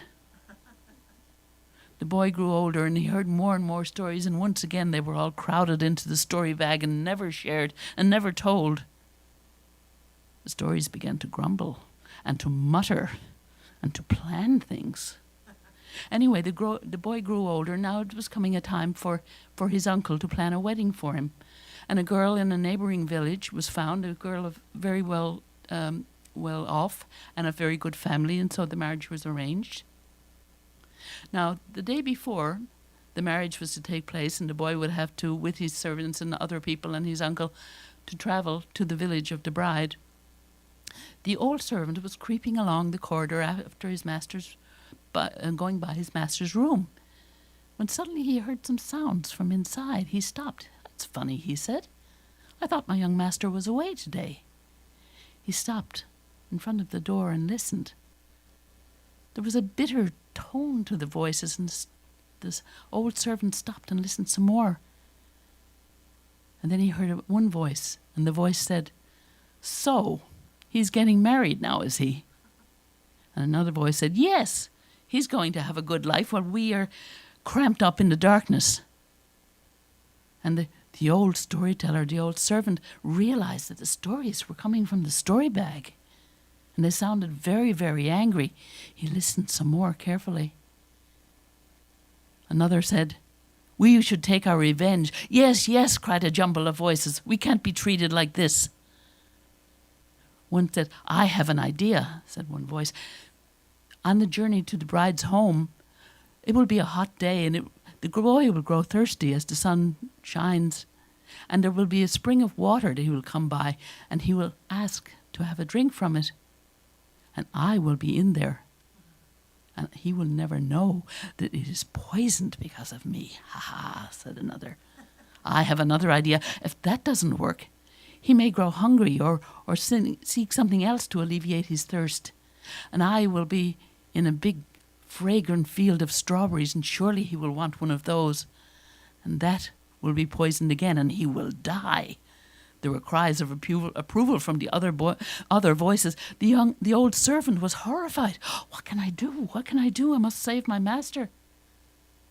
And then another voice said, "Now, if those two things don't work, when he arrives at the bride's house and they put a sack of straw for him to dismount from his horse, I will hide a burning hot iron burning in them in there. And he will burn his feet so badly that the wedding will have to be cancelled.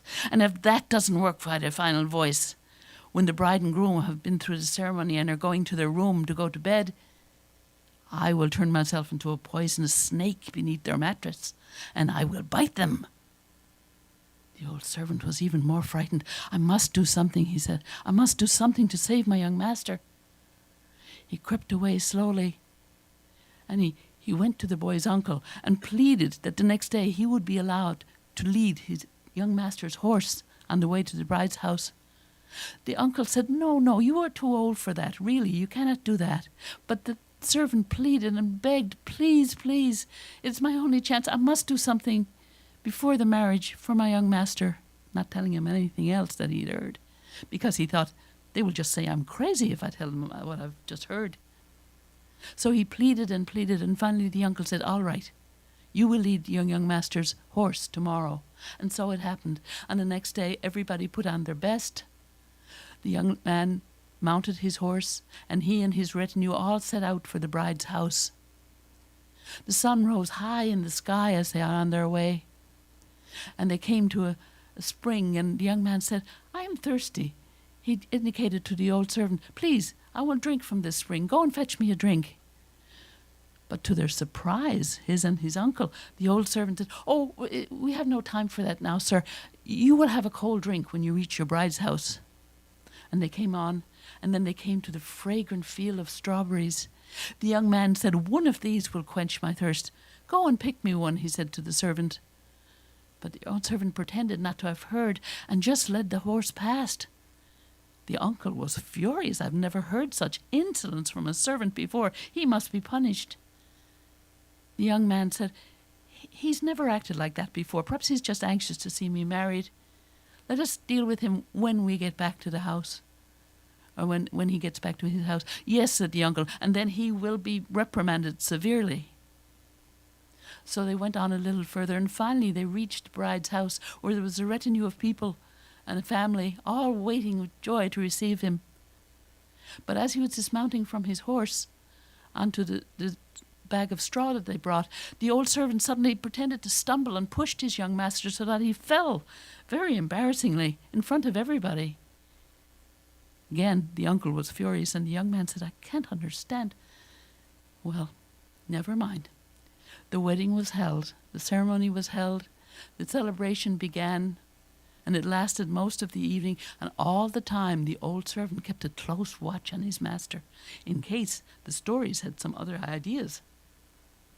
Finally, the evening was nearly over. Most of the guests had gone home, and the young man and his bride retired to their chamber for the night. But no sooner they had gone in, when there was a pounding on the door, and a voice crying. It was the old servant, Master, master, get out of bed immediately. You must be crazy, said the young man. But he opened the door, and the old servant rushed in, and the bride's family also heard the noise and rushed to see what was happening. The old servant went to the couple's bed and turned over the mattress, and there was a large venomous snake waiting, which the old servant fell upon immediately with his sword and killed. Now the young man was beginning to understand, and through all the crowd that had gathered, the crowd of the family, to his bride, he said, I understand now that this is my fault. I would not share my stories, and they've become angry, and this is what has happened. I will never do that again. From now on, I will be sure to share my stories with anyone who wants them. And he was as good as his word. He shared the stories first with his bride, and later, when they were blessed with children, he shared his stories with them and any other people who came to hear them, and he became one of the greatest storytellers in all of Korea. And great thanks were given to the old servant who had saved him from such a fate and taught him a great lesson, that stories are meant to be shared with other people. And so they are today, like this one. Thank you.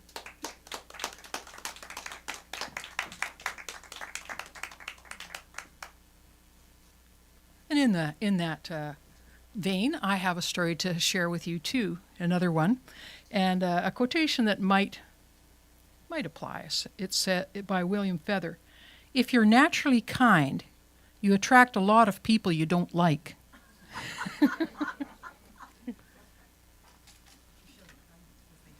I'm sure everybody here has that problem. This story comes from Japan as well, so we've come full circle, the first story and now the last. It's called A Discriminating Distillation. So there was an old man who lived in the shadow of Mount Fuji. He was kind and generous and well-beloved, actually, but he was coming to the end of his life. And he said to his son, I could die happy if I could once more have a cup of that sake, the white rice wine of our people. And he asked the young man to get him one. Well, this put the young man in a terrible spot because he adored his father, and he was as kind and generous as his father was. But they had no money. He didn't know what he was going to do. His father's last wish, and such a simple one. So he took a gourd and he wandered sadly down the trail and along the shore. And he heard some laughter.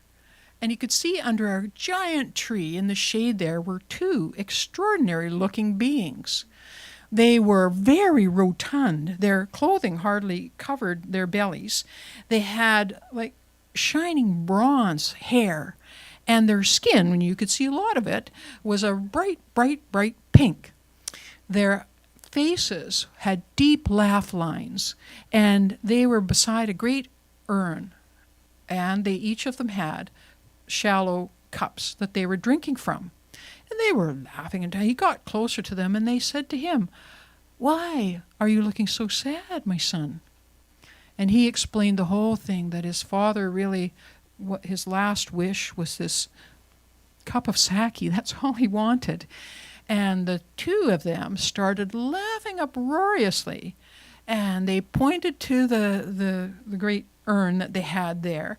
And he leant over it, and there was this wonderful smell of the sake, the white wine. It smelled delicious.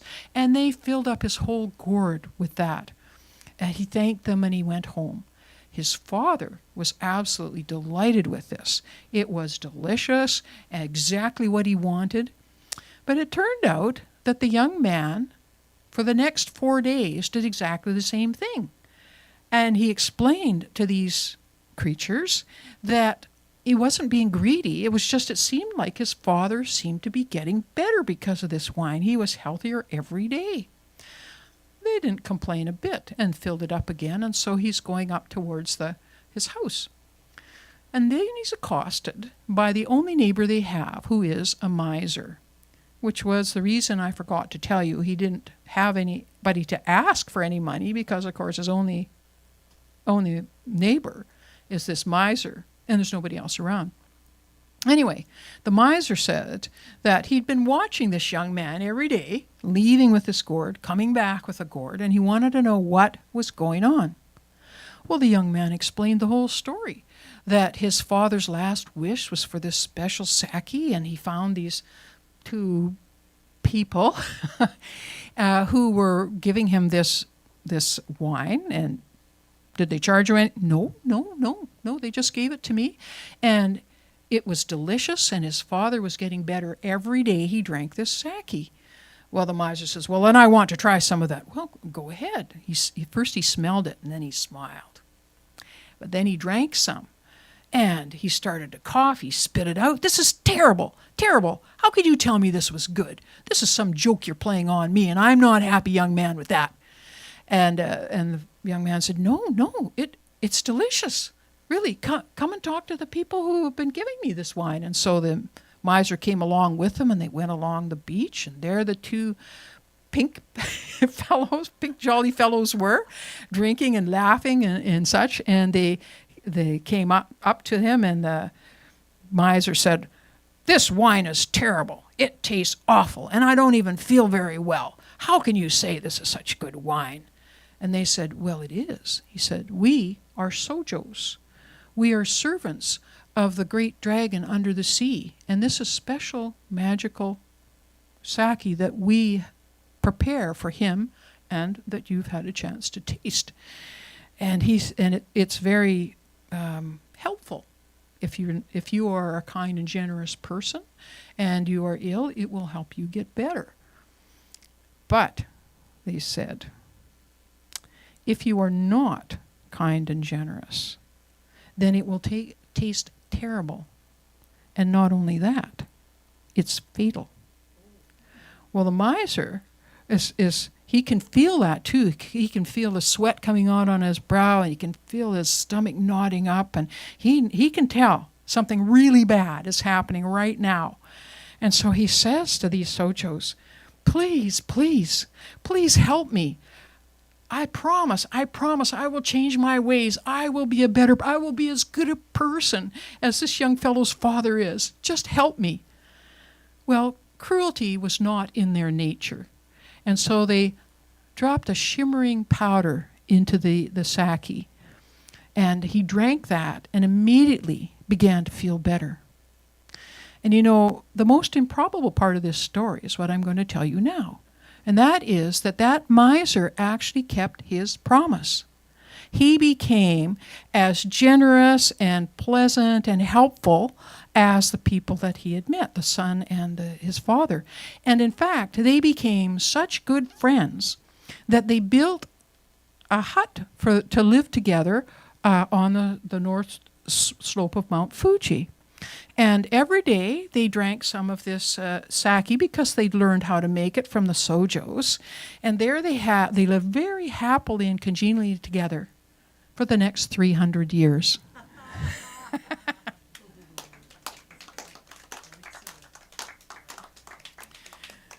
You know, that story, I tell you the story because I love that line. Cruelty was not in their nature, which can't be said for a lot of the Fae, let me tell you. I could tell you about water horses now. Those are wicked. But the Sojos, no. So now we've come to the end of our afternoon of storytelling. And I'm so happy that you're here and gives us a chance to tell these stories because, you know, like Groucho Marx, I'd love to hear them again. And it's my pleasure on your behalf and ours to thank Longevity John and Ted Cadillac for this opportunity to tell our stories here. And on your behalf to thank the tellers, Catherine, Susan, Kate, Barbara, and moi, yes. And on your behalf, and also on our behalf, to thank you for coming here and joining us online or in person. We hope to see you again, and I'd like to leave you with something written by Sarah Teasdale. Not quite kindness, but something akin, and also worth looking for. Stars over snow, and in the west a planet, swinging below a star. Look for a lovely thing, and you will find it. It is not far. It never will be far. Thank you.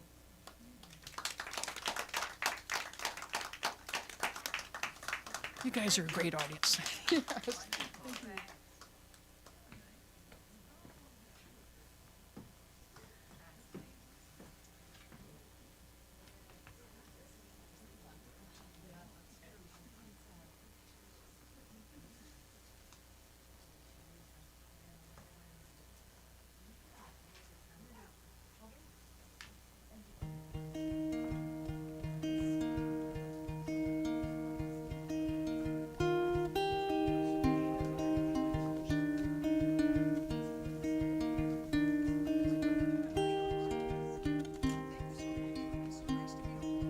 Stories we have that we tell ourselves, stories that bend with time. Histories change like books on a shelf, pages that need a rewrite.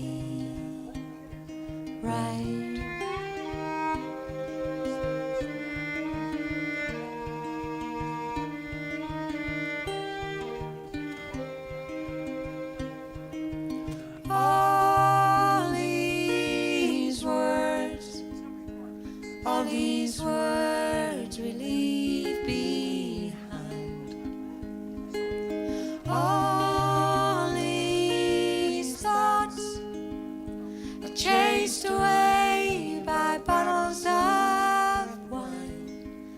stories